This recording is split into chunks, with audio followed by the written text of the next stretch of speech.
With Christmas right around the corner, how many of you have started or at least partially completed your Christmas shopping? Anyone?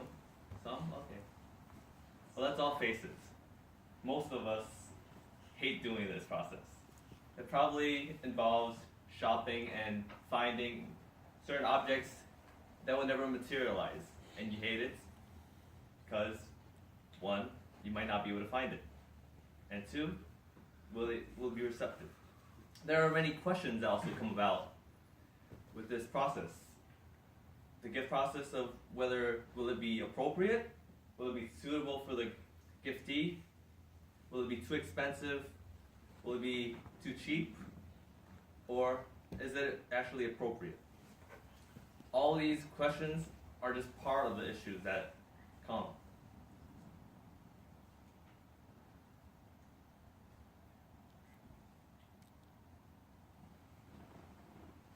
So I would delve on what 4 issues I would elaborate on about gifts during Christmas time. I think we need to stop doing it. That's my take. So the first take is money. We tend to calculate and keep track of how much we spend on the gifts, but we also forget about the other costs that are involved. We go to the mall, we have to pay for the gas, we do shipping, to and fro from either returns or purchasing. And also, we also forget about the delicious fatty foods that we eat at the mall food courts. These expenses definitely add to your credit card bills as well as your waistline. At least it gives, on a bright note, it does offer you a start for next year's New Year's resolution. But besides money, it brings us to the second point, the waste.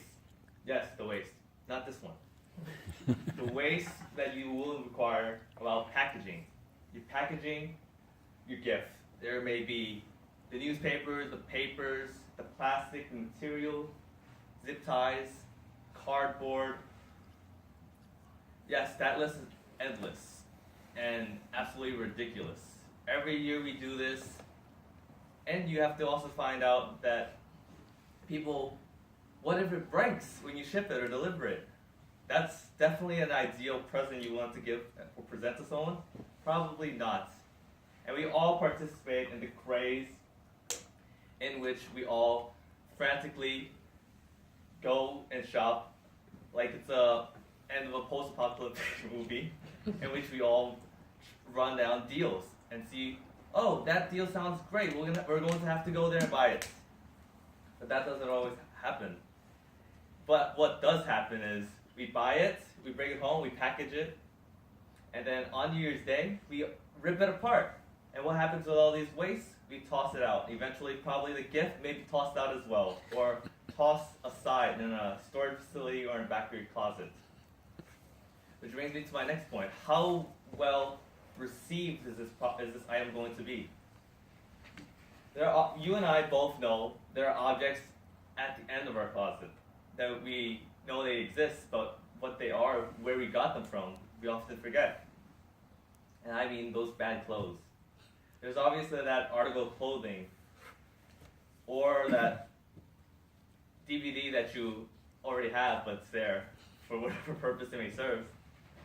So on bad clothes, 2 main problems you may see are, 1, we see an object as we're shopping, as we're browsing actually.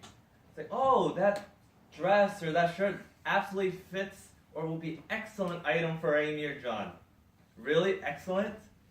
What you think is appropriate or the excellent choice that other the gift you would like, that's wishful gifting. So we have 2 things. We think that item the giftee would like or should like because we like it. And the other thing is, 2, what he or she looks like. Yes, that is a problem, especially should the giftee be a female. Please proceed with caution. What if you decide to buy a size that is large? When she receives it, she may think the gifter is thinking I am large. Or if you want to avoid that, maybe you could buy a smaller size. When she receives that smaller garment that does not fit, she will feel like, I am too big or bigger than the small. That's a very risky process, and I think I would like to avoid it. If you wish to take on it, be my guest. I guess you love challenges. And next, the fourth part I would like to mention is, how receptive are you when you get these certain items? So there's obviously items that you know you do not want to get. When you get them, you're pretty much not going to be outright honest. Yes, I absolutely love it. Wow, Aunt, how did you know I would absolutely enjoy it? This totally read my mind. Absolutely amazing. Is that what you really wish to say? Are you being honest? No, you and I both know we have lied about that present just to avoid arguments or to hurt that person's feelings. That's not something I think we should continue to do. So these 4 issues are things that will repeatedly arise and continue. And there's only one way we can stop it from happening, and that is we stop exchanging Christmas presents. So what alternate ideas you may have for Christmas presents? You can bake a gift, you can make a gift. These unique handcrafted items that you wish to exchange or transfer, they bring a sense out of, they're more personal and authentic to who had sent it. And there's also, you can also exchange items that both parties already own, so you don't spend excess money on things which people might not need. And the last thing I would suggest as an idea is aggregately combine your funds and possibly plan an excursion or trip somewhere. In that case, these experiences are definitely better than swapping new salt and pepper shakers. Or in the past you have received those dreadful sweaters from your aunt or grandmother that has probably given you a rash or some sort of skin infection. So please save the misery. Please save the future generation from such misery and stop buying Christmas presents. Merry Christmas, everyone. Thank you. Here, here.